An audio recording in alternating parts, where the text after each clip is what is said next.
Welcome back sa Free Thinking Pinoy Channel.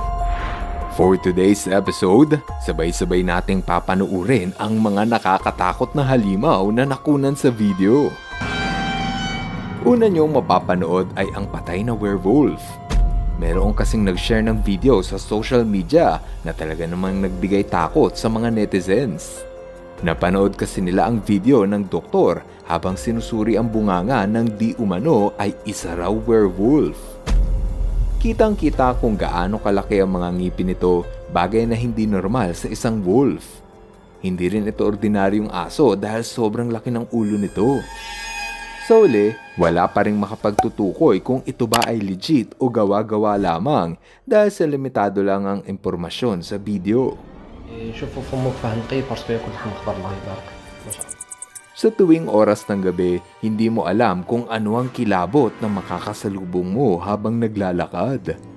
Gaya ng lalaking ito na nakunan sa kamera na tumatakbo sa takot dahil hinahabol siya ng halimaw. Mukha itong aswang na kahawig raw ng werewolf. Sabi ng iba, maaaring sinasaniban lang ng masamang espiritu yung tao. Pero mas maraming netizens ang nagkomento na ito raw ay kalahating tao at kalahating aso. Ano sa tingin nyo guys? Dito naman sa Brazil, narinig ng mga lokal na residente ang awayan ng mababangis na hayop. Walang lumabas ng kanilang bahay dahil sa takot. Kinaumagahan, ito ang kanilang naabutan. Nagulat sila sa tumambad sa kanila. Meron silang nakitang patay na malaking aso na ang sabi ng iba ay maaaring werewolf. Wala na itong buhay sa gitna ng kalsada. Mukhang ito raw ang halimaw na naririnig nila na nakikipag-away nung gabi na yon. Dahil dyan, naisip tuloy ng mga tao na hindi ligtas ang lumabas ng bahay tuwing oras ng gabi. Tumungo naman tayo sa bansang Romania kung saan nakunan ng video ang isa na namang werewolf. Ayon sa kumuha ng video, naglalakad raw siya sa kabundukan nang mapansin niya ang kakaibang yapak ng paa sa snow. Sinundan niya ito kung saan man papunta ang mga yapak sa pagnanais niyang makita kung kanino ang mga yapak na ganito ang itsura. Maya-maya lang, nakita niya sa di kalayuan ang tinukoy niya na isa raw werewolf. Makapal raw ang buhok nito sa katawan at naglalakad ng may 4 na paa. Sa sobrang takot ng may hawak ng video, napatakbo siya palayo kung nasaan ang halimaw. Tama lang yun dahil mukhang delikado ang maka face to face ang ganitong nilalang. Sa isang probinsya sa Indonesia, palagi raw silang may naririnig na ingay sa gubat. Para malaman kung ano ito, may isang matapang na volunteer na tumungo sa gubat para alamin kung saan nagmumula yung ingay. Habang nagpapalipas siya ng oras sa gitna ng gubat, bigla niyang napansin na mayroong palang halimaw na nakamasid sa kanya. Ang sabi ng kumuha ng video, kinalabutan raw siya sa imahe ng halimaw na nakatingin sa kanya. Ayon sa iba na nakapanood ng video, mukha raw itong tao na may lahi ng daga. Simula nang makunan niya ito sa video, wala nang ibang tao ang nangahas na pumasok sa gubat simula nun. Sa tuwing mamamasyal ka sa gubat, siguraduhin may kasama ka at hindi ka nag-iisa. Yan kasi ang bangungot na naranasan ng isang hiker matapos niyang makaengkwentro ang isang pambihirang nilalang. Nakita niya ito na tumatawid sa kalsada. Hindi ito tao at lalong walang hayop ang may ganitong figura. Sabi ng mga nakapanood, para daw itong tao na may halong kambing. Ito na kaya ang itsura ng kinatatakutang sigbin? Sa sobrang takot ng may hawak sa kamera, napatakbo ito palayo sa gubat. Dito ulit sa Indonesia, masayang nagja-jamming session ang magkakaibigan na ang akala nila ay isa lamang itong simpleng okasyon. Nagbago ang timpla ng gabi nang maispatan ng may hawak sa video ang isang nilalang na gumagapang sa likod ng naggigitara. Malabo ang kuha sa video kaya mahirap matukoy kung ano ba itong nakunan sa kamera. Sa umpisa, akala ata nila na ito ay isang aso na gumagapang. Ngunit maya-maya lang, bigla na itong umatake sa kanila. Ang kaninang masayang session ay biglang napalitan ng kilabot. Agad namang kumaripas palabas ng bahay ang magbabarkada para umiwas. Mukhang ang halimaw na ito ay ayaw sa mga nagkakantahan. Ang susunod na inyong mapapanood ay ang marahil ang pinakanakakatakot na nilalang na nakunan sa CCTV. Isang gabi, nakunan ng CCTV ang isang nilalang na nagpapagala-gala sa syudad. Mukha itong aswang na gumagapang na parang isang aso. Bigla itong tumayo para sirain ang banner sa pader na para bang may personal siyang galit rito. Nang mag-zoom ang camera, may kita na mukha itong aswang na may katawan ng hayop. Kahit wala ni isa ang makapagtukoy sa kung ano ang nakunan ng CCTV, siguradong ayaw mo itong pumunta sa inyong bahay. Noong year 2015, merong turista ang mag-isang nagkakamping sa gubat at lahat naman ay maayos nung umpisa. Sa isang saglit, may narinig siyang kaluskos sa isang sulok. Pinuntahan niya ito at dito bumulaga sa kanya ang makapanindig balahibong nilalang. Mukha itong aswang na abala sa pagkain sa likod ng halamanan. Sa sobrang takot ng camper, umalis agad siya at iniwan ang kanyang mga gamit dala ng matinding takot. Ang susunod nating video, matutunghayan nyo ang nakapanghihilakbot na naranasan ng mga YouTuber na bumisita sa abandonadong bahay. Pumunta ang mga tao na ito sa isang bahay sa gitna ng gubat para gumawa ng content.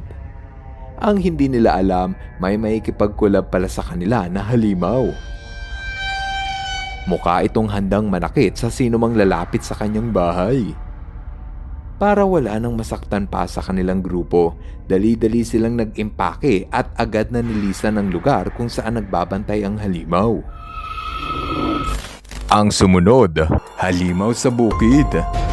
Noong taong 2009 sa isang farm sa Colombia, merong magsasaka ang nagmamatsyag sa kanyang pananim nang bigla na lang niyang naengkwentro ang itim na halimaw.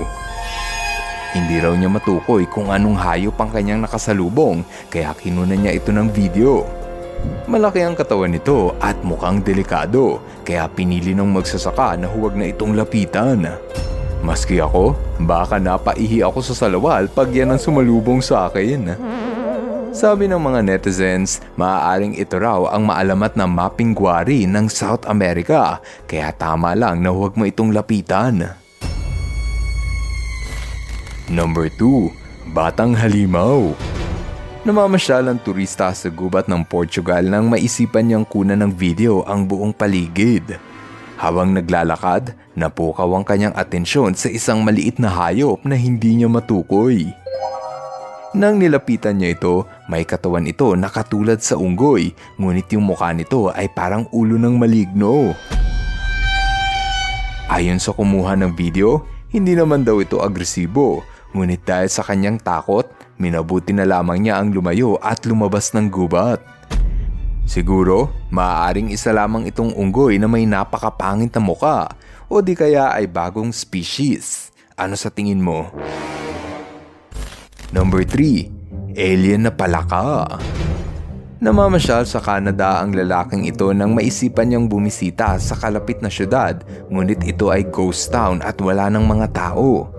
Pinilit niyang pasukin ang abandonadong bahay, ngunit malakas ang kutob niya na parang may mali sa paligid. Maya-maya lang, narinig niya ang kakaibang ingay ng hayop.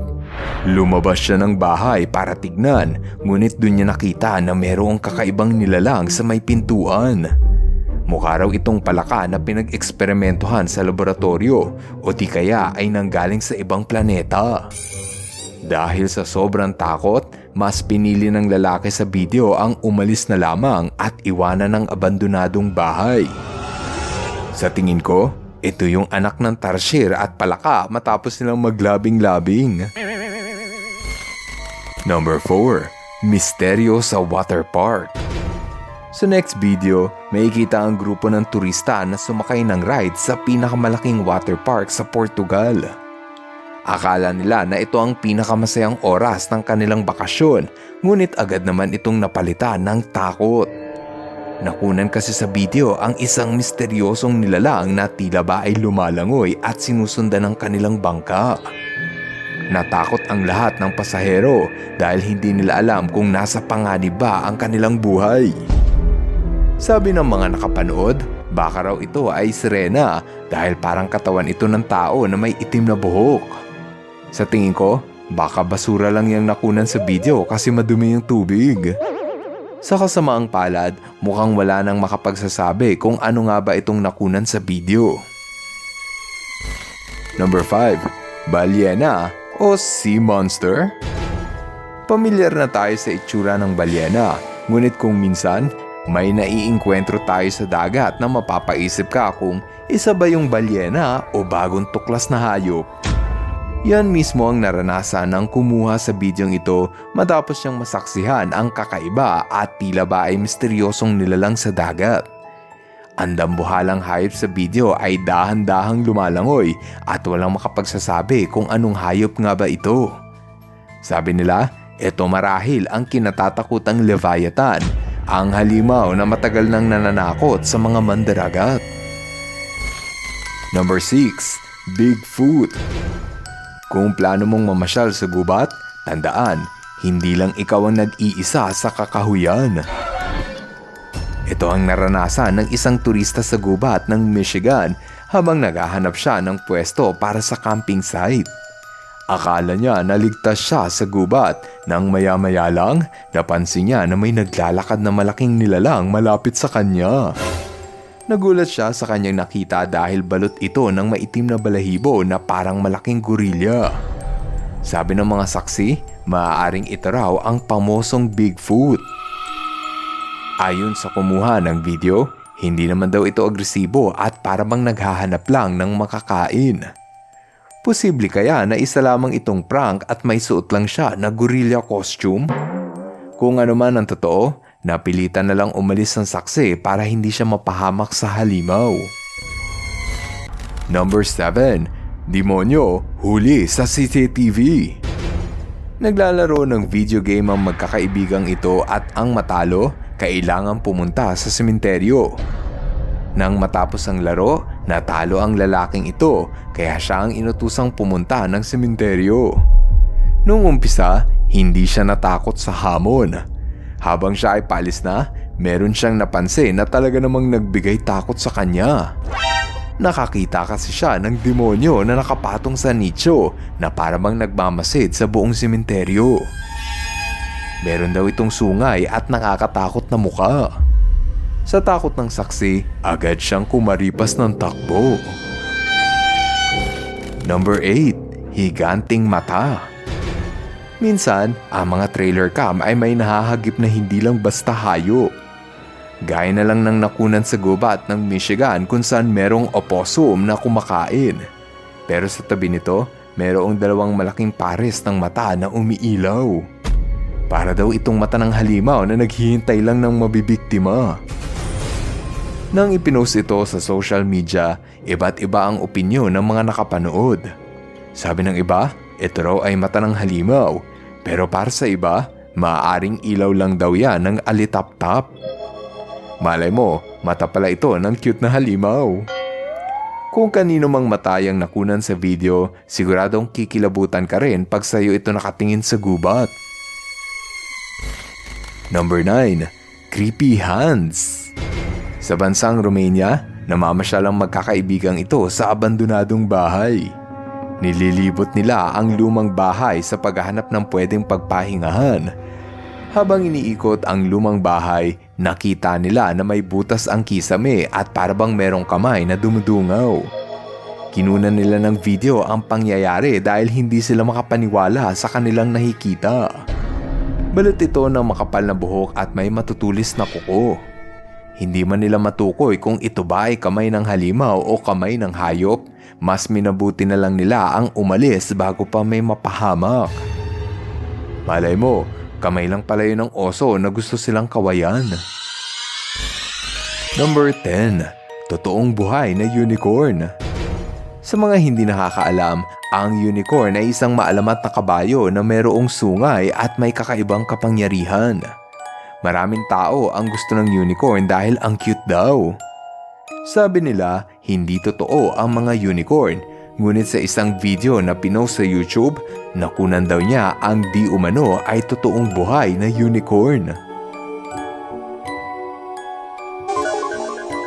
Sa ikalawa at hiwalay na video, nakunan rin daw ng isang mountain hiker ang unicorn na tila ba ay nagtatago sa kabundukan ng Germany. Kung totoo man ang mga videong ito, pinapatunayan lang nito na marami pang hayop sa mundo ang hindi pa nadidiskubre ng mga tao. Isang paalala na ang dating alamat ay pwede pala maging realidad. Number 11. Gorilyang uwak. Sa bansang Japan, naging usap-usapan kung bakit ganito ang itsura ng uwak. Wala daw kasi itong mga binti at parang nakatayo sa kanilang pakpak. Ito kaya yung uwak na may muscle? Ayon sa mga bird expert, maaaring nagpapainit lang ito sa arawan kaya nakalapad ang kanilang pakpak at nakabikaka ang mga binti at sa ganung paraan ay maarawan ang buong katawan. Para sa last video, ito na ata ang pinaka nakakatakot. Isang gabi sa bansang Russia, naisipan ng may hawak ng kamera na kuhanan ng video ang kanilang lugar. Doon tumambad sa kanya ang higanting halimaw na parabang nakahawig sa gagamba. Umakyat ito pababa ng building at parabang may masamang pinaplano. Nakamamanghang isipin na ang ganito kalaking nilalang ay basta na lamang nawala sa video. Dito pa rin sa Russia, muling nakunan sa ikalawang pagkakataon ang parehong halimaw na umakyat ng building. Sabi nila, ito raw ay peke at gawa-gawa lamang. Ano sa tingin mo? Ikaw na bahala kung ito ba ay totoo o produkto lamang ng malilikot na imahinasyon. Bago pa matapos ang episode na ito, meron lang akong isa-shoutout. Hello kay Aiden at Edlin. What's up kina Dos, Jacob at sa pamilya Banog. Shoutout kay Darwin Mosca, Aldrin Jade at Princess Aliana Aseo. At kay Joshua Pacheco. Ngayon, ipagpatuloy natin ang kwentuhan sa huling 10 misteryosong hayop. Ito at panoorin nyo. Una sa ating listahan ay ang bulate na parabang tinubuan ng mga pangil. Meron itong mahabang katawan at kapag hinawakan mo ito, pwede ka nitong kagatin. Ayon sa mga nakakita ng hayop na ito, mukha raw itong halimaw na bumida sa mga horror movies. Sabi ng iba, ito na ata ang pinaka nakakatakot at nakakadiring hayop. Samot-sari pa nga ang komento ng mga hindi makapaniwala.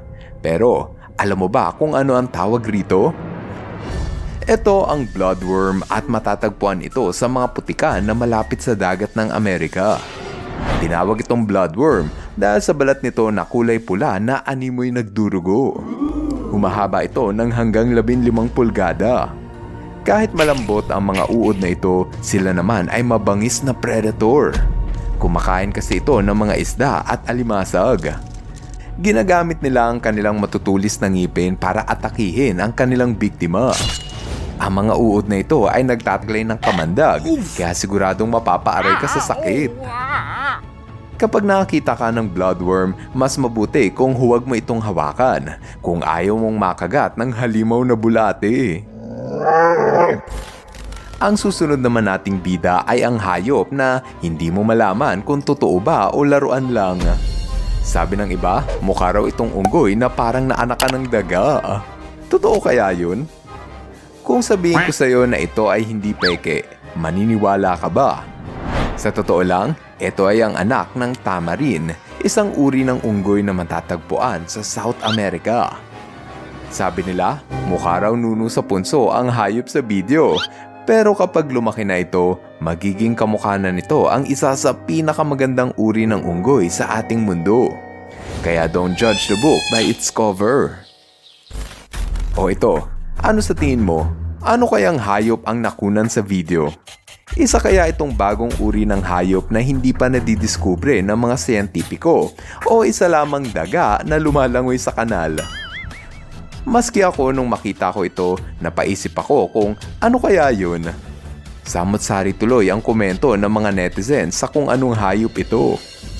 Ayon sa nag-upload ng video, isa lang naman itong isda. Ito raw ay toadfish na lumalangoy ng nakabaliktad. Akala ko noon ito yung tenga ng daga, pero yun pala yung palikpik. Maaaring may sakit o nangihina na ang isda kaya ito nakabaliktad. O ano, kumbinsido ka ba na ito ay isa lamang isda? Paano kung may makita kang ganito sa dagat? Ano ang iisipin mo? Isa kaya itong engkanto o isang alien mula sa ibang dimensyon? O diba? Ang creepy makakita ng ganitong nilalang sa dagat. Sa mga sabik ng malaman kung ano ang hype na ito, sila ang tinatawag na Black Sea Hare. Ang ganda nila, no? Mukha silang engkanto sa dagat. Huwag kayong matakot kung may makita kang ganito dahil sila ay harmless at hindi mapanganib sa tao. Mabagal itong kumilos kapag nasa lupa, pero triple ang kanilang bilis kapag lumalangoy sila na parang isda.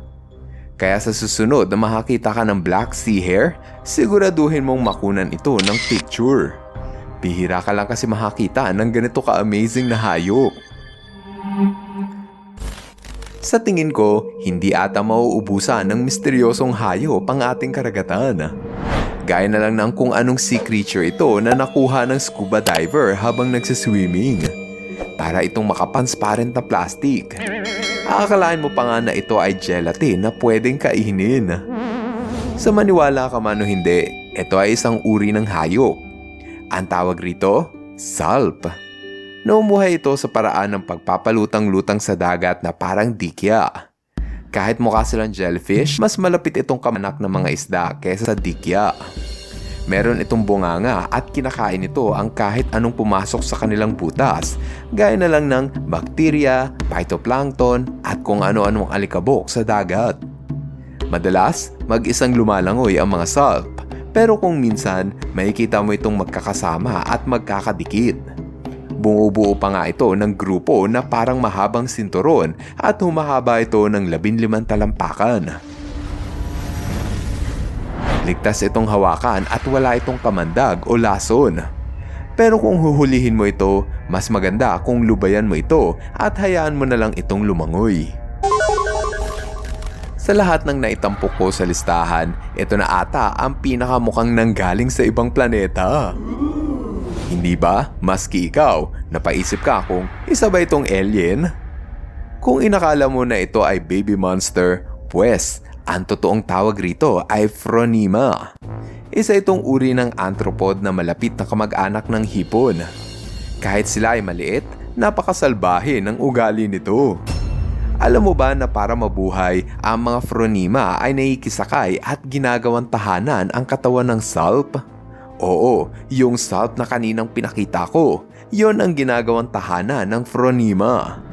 Pumapasok ang Phronima sa loob ng malambot na katawan ng salp at dito siya maninirahan. Kapag nasa loob na sila ng salp, dito sila kumakain at nangingitlog. Para bang ginawa na nilang bahay ang salp. Gaya ng sa video, makikita ang Phronima na ginawa ang salp bilanan. Sobrang kakaiba ang mga hipon na ito dahil para silang alien na gumagawa ng bahay sa katawan ng ibang hayop. Kaya naman kapag nakakita ka ng Phronima, hindi kita masisisi kung matakot ka. Naalala ko kasi sa kanila ang mga alien na pumapasok sa katawan ng biktima. Oh no! Minsan nyo na bang napanood ang kuhang ito sa dagat? Lumalangoy ang tila bulate sa tubig at nang tamaan ito ng pamingwit, bigla itong naglaho na parang alikabok. Ang weird, no? Kanina lang ay lumalangoy tapos biglang naglaho. May ideya ka ba kung anong nilalang ang nakunan sa video? Paano kung isang araw, pagsilip mo sa inyong kubeta, ito ang makita mo, kikilabutan ka ba? Marahil ay isipin mo na ito ay naputol na buntot ng butiki o buntot ng daga. Sigurado ako na wala ni isa sa inyo ang nakakalam kung ano ang tawag rito. Kung sirit ka na sa kung ano ito, yan ang mga rat-tailed maggot. Ito lang naman ang larvae stage o yung baby ng mga insekto na hoverfly. Yan ang hoverfly at ito ang itsura ng kanilang mga anak. Espesyal ang mga maggot na ito dahil sila lang may mahabang buntot, hindi gaya ng ibang maggot. Ginagamit kasi nila ito para makahinga habang nakalubog sa tubig. Kumbaga, ang buntot nila ay parang straw na humihigop ng hangin. Mukha man silang nakakadiri, sila ay hindi mapanganib sa tao. Ang kinakain lang nito ay ang mga nabubulok na bagay gaya ng maggots ng mga ordinaryong langaw. Para sa susunod nating video, sinilip ang butas ng kanal at ito ang tumambad sa kanyang kamera. Ayon sa uploader ng video, naging palaisipan sa kanya kung ano yung gumagalaw sa loob ng tubo. Isa kaya itong bagong undiscovered species? Higit sa lahat, delikado ba ito sa tao? Believe it or not, ang nilalang na nakunan sa video ay isang kumpol ng mga uod. Sobrang yak, di ba? Ito ang tinatawag na Tubifex worm, isang uri ng bulate na namumuhay sa matutubig na lugar. Kahit sa maduming kanal at polluted na ilog ay kayang mabuhay ng Tubifex worm. Kakaiba ang bulating ito dahil gusto nito ang magsama-sama at bumuo ng pulutong. Kaya naman sa tuwing sila ay nagkukumpulan, medyo nakakadiri silang tignan at mukha silang eksena mula sa isang horror movie. Hindi porket sila ay nakakatakot, hindi ibig sabihin nito ay delikado sa tao. Hindi naman kasi ito parasitiko na pumapasok sa katawan ng tao, kaya ligtas itong hawak-hawakan. Ipinapakain pa nga ito sa mga alagang isda dahil kahit nakakadiri, masarap naman daw sila. Yum! Pero paano kung ito naman ang makita mo? Willing ka bang humawak ng ganitong hayop? Ano kaya ang tawag dyan? Isa kaya itong baby halimaw? Nang maipost ito sa social media, maraming haka-haka sa kung ano ang nilalang na ito. Kahit mukha itong alien, malinaw na ito ay totoong hayop at ang tawag rito ay feather star.